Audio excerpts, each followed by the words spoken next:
Yo, what is going on, guys? Today I'm going to be breaking down my top 10 cards coming out of Sword and Shield. Before we get into the top 10, if you guys need any cards from Sword and Shield or codes, be sure to head on over to deaddrawgaming.com. Use code AzulGG for a discount.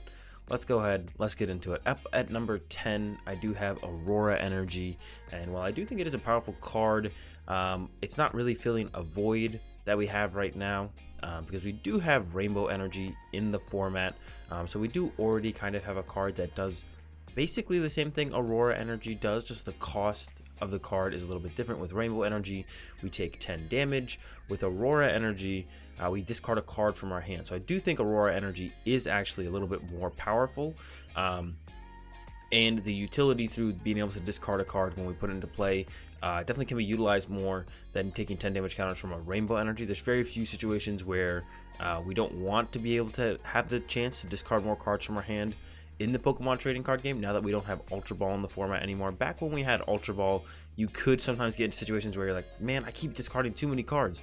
But Aurora Energy, I mean, we have Quick Ball now, but it's only discard one card. So alongside Aurora Energy, I don't think we're going to get into that situation where we're like, yo, I don't want to be discarding these cards. Especially with the deck that currently utilizes Rainbow Energy the most, Mewtwo box, they're going to love the addition of Aurora Energy into the deck, being able to discard energies for Turbo Strike or getting the attackers into the discard pile so that you can utilize them through the Mewtwo.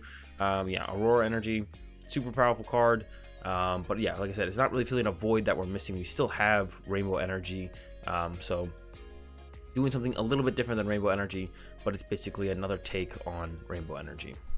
Up at number 9, I do have the Evolution Incense. I don't have too much to say on this one. I'm just hoping that it does bring Evolution Pokemon back into the game a little bit, even if it's just kind of bench sitters, Pokemon that are sitting on the bench that evolve, as opposed to attacking Evolution Pokemon. We got to start somewhere, so we might as well start there. I'm personally hoping that Cinder Ace is actually becomes very powerful. It's not in my top 10, but I'm being hopeful here. Yeah, it basically is just a better Evo Soda.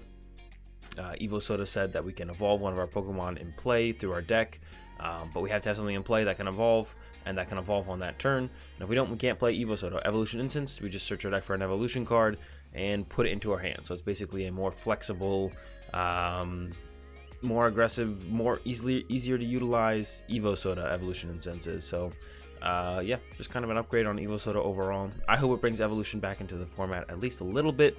Kind of have to wait and see for sure. That's what I have at number 9, because overall it is a very powerful card. Even if it doesn't even see play for the first, until we get the next set, the power level of the card is still just high.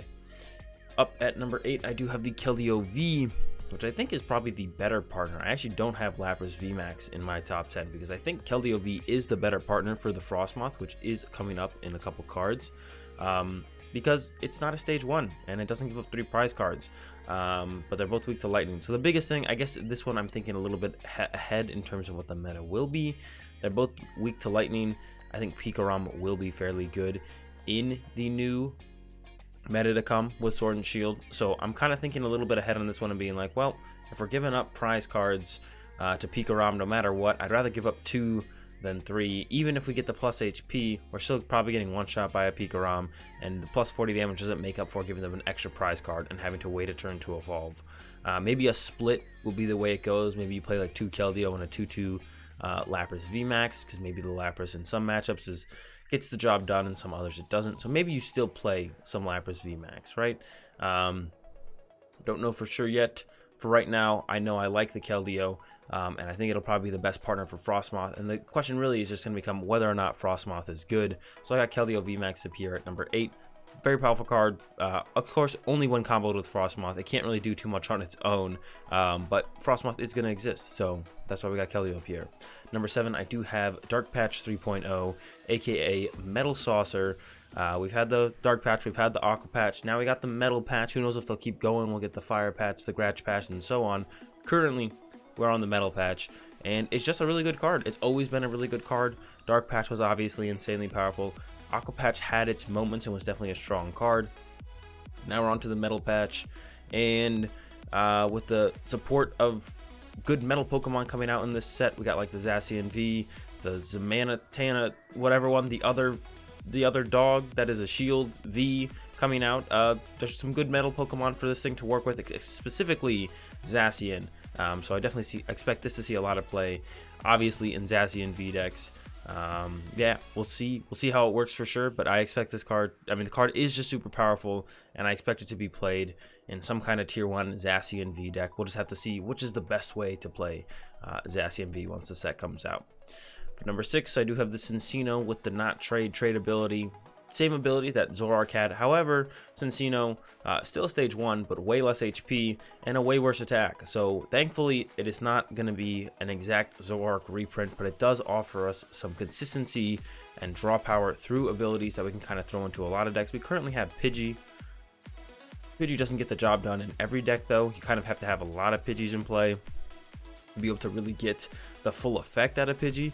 With the Encino, you could have like a 2-2 line, or even just evolve it off a Ditto, which we did see some decks try and include a 1-up Pidgey sometimes when they had Ditto in their deck. Didn't work out very well. The draw power of a single Pidgey or Pidgeotto, Pidgeot, whatever, is not very strong. Draw power of a single trade, definitely a different thing. Definitely a different story though. So yeah, I think if we see any decks built around Encino, they will be control decks, but we could definitely see, you know, lines of like 2-2 Encino and stuff like that making their way into decks, depending on if the format isn't already consistent enough with the additions of stuff like Quick Ball and Professor's Research. But yeah, overall, super powerful ability. That's why I got it up here at number 6. At number 5, we have another super powerful ability in Frostmoth with the Dance of Ice and Snow. Now, we've had abilities similar to this in the past. We've had one on the Emboar, which I don't remember the name, and then we've had Rain Dance, of course, on Blastoises throughout the years. And this one is not quite as powerful. We're attaching Water Energy only to benched water Pokemon. However, it is a stage 1, so I think that trade-off is well worth it. And I think overall, this card, for, you know, we're not like arching out a Blastoise, if we have to evolve up a Pokemon, having it on a stage 1 to have these limitations is definitely worth it. So Dance of Ice and Snow, super powerful ability, giving a lot of support to water Pokemon. The big question is just going to be if the meta is right for water Pokemon. Most of the really good water Pokemon coming out of the new set are weak to lightning, and Pikarom is really good. So in the initial meta, who knows? Maybe we won't see Frostmoth played for, you know, 2 or 3 sets. Maybe not even until rotation. But the ability is definitely super powerful. The card is definitely super powerful, so it's up here at my number 5 slot. Because irrelevant of meta, this card is just really, really good. You know, maybe Pikarom is too good early on, and we won't see it for a little while. But at one point, I guarantee you Frostmoth will be tier 1 deck for sure. Just might take a little bit of time. Up next, we do have the Pokemon Catcher. Now, this is a card I definitely respect its power in the game. But I kind of wish they didn't print. I'm not gonna lie, I wish they did not print Pokemon Catcher, because there's a very good chance that with how powerful the card is, we're gonna end up in a format, in a meta where everyone has to play 4 Pokemon Catcher in the deck, and it's gonna stay like that until Pokemon Catcher rotates. There will definitely be some decks that maybe, you know, set up a little bit slower, that can't afford to play it, or they can survive without it, which is fine. But the way the initial format's looking, it's looking to be fast and aggressive, and Pokemon Catcher is super good when decks are being fast and aggressive. So I definitely expect Pokemon Catcher to be heavily played on the initial release of Sword and Shield, and I expect it to stick around for a while in many decks as a 4-of. I just hate it when coin flips are kind of forced upon us into having to play in decks to be able to compete at the top level, and be able to play competitive decks where we have to play coin flip cards. So I really wish they didn't print Pokemon Catcher. I wish they had reprinted Custom Catcher, something like that. Something where it's a little bit more, you know, not as RNG based and as aggressive. You know they're coming, but you know they only have access to 2. It's not if they have put Pokemon Catcher and they just hit 3 heads in a row and the game is over, something like that. So yeah, I really don't like that this card is printed. However, I do respect its power level and the effect it's going to have on the game. So it's up here at number 4 because it is a very powerful card, and it's going to bring a lot of change to how we have to build decks. Almost positive. Up at number 3, we have the Zacian V. Probably, no, hands down, the best Pokemon to come out of Sword and Shield. We got the ability. Once during our turn, we may look at the top 3 cards. If there's any Metal Energy, attach them, and then put the other cards into our hand. Our turn does end, but you know, when we're going first or we're going second and we have a little bit of a slower start, maybe we're not using Brave Blade turn 1, we didn't hit the Metal Saucers, that's still pretty good. That's a pretty good turn 1 even if we did absolutely nothing else on the turn besides maybe attach. Maybe we get another energy off the ability, and if not, we just get to keep the other card. So if we go first, if our opponent chose to go second, we're like, okay, well, then I'm just going to use sword turn 1, and I'm good to go. The attack, 230 with the Brave Blade, one-shots a lot of the non-3 prize Pokemon, almost all of them will get knocked out by Brave Blade. People have been talking about comboing this card with ADP, or the Berserker that's coming out that says our metal Pokemon just get plus 20 damage. There's a lot of ways to boost its damage, to get it up to the higher numbers to be able to knock out tag teams. I don't know if we're going to quite be one-shotting VMAXs with Zacian V. I don't think we're going to get that high in how much damage we're doing. One-shotting the tag teams, though, not actually that big, not actually that hard, not actually that difficult when we add in some of the damage modifiers, the Fine Band, the ADP's GX attack, because we don't have a GX attack if we're just running Zacians as is, so we may as well try and fit some kind of GX attack into the deck, or something like the Berserkers, like I said. So yeah, a lot of ways to boost the damage, get it to knock out stuff like Pikarom, Mew and Mewtwo, stuff like that. Not going to be one-shotting the VMAXs, but yeah, super strong card, especially with the support of Metal Saucer. I expect it to be a tier 1 deck almost immediately in some form.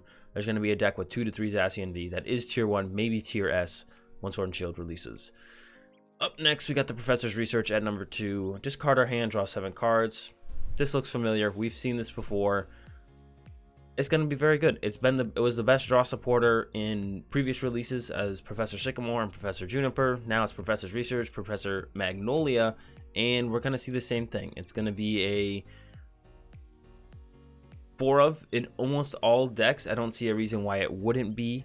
If you play it, you're probably playing 4. There's no reason to run Lily anymore, so that void has to be filled with something, and it may as well be Professor's Research. Insanely powerful card. Discarding cards is insanely good in Pokemon. There's like slight risk versus major reward in discarding cards in Pokemon for the most part. Sometimes you're like, well, I have 4 Pokemon Catcher in my hand and I only have a Professor's Research. This kind of stinks. Well, those situations do come up, but being able to thin out the deck or get specific cards into the discard pile to utilize them, like Metal Energy, so you can Metal Saucer, Psychic Energy, so you can Psychic Recharge, or charging up with the Ganondale, is pretty good. So yes, Professor's Research is my number 2 card, just because the card's insanely strong. They're reprinting it for the 3rd time. The card was super strong as Sycamore, super strong as Juniper. It's going to be super strong as Professor Magnolia. That's all I got to say. It's ridiculous. Play it. Up at number 1 is Quick Ball. It's just going to have the biggest impact on the game that we've had for a while. The speed of the game is going to increase drastically between this and Professor's Research. We're finding our Pokemon quicker, something we haven't had since Nest Ball. Once Nest Ball rotated, we've had supporter help to be able to find our basic Pokemon, which was definitely okay. We had the Elms, we had the Professor Oaks, but now with Quick Ball, we got an item-based way to find our Pokemon, which is a lot faster, a lot more aggressive, a lot more consistent.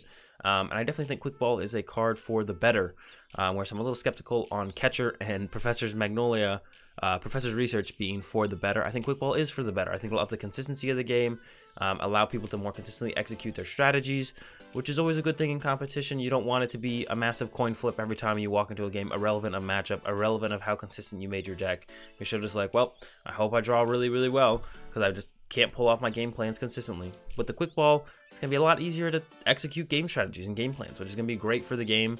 You're going to be able to make a deck and make it more, have it more easily be able to do what you want it to do, and not to a point of ridiculous consistenciness where some ridiculous combos are easily pulled off. So I think Quick Ball is really good, but when comboed with Pokemon Catcher and Magnolia, the format's going to be really fast, really aggressive. We'll see if it's too fast, too aggressive, and becomes, you know, a lot of RNG just based on Pokemon Catcher, which I'm kind of afraid it could turn into. I'm hoping for the best. But yeah, we have Quick Ball at number 1 because it is definitely the card that changes the most about the format with its release. And that's going to do it for my top 10. Let me know what you guys think in the comment section down below. Did I miss any of your cards? What is your favorite card coming out of the set? Have a good day. Thanks for watching, and peace.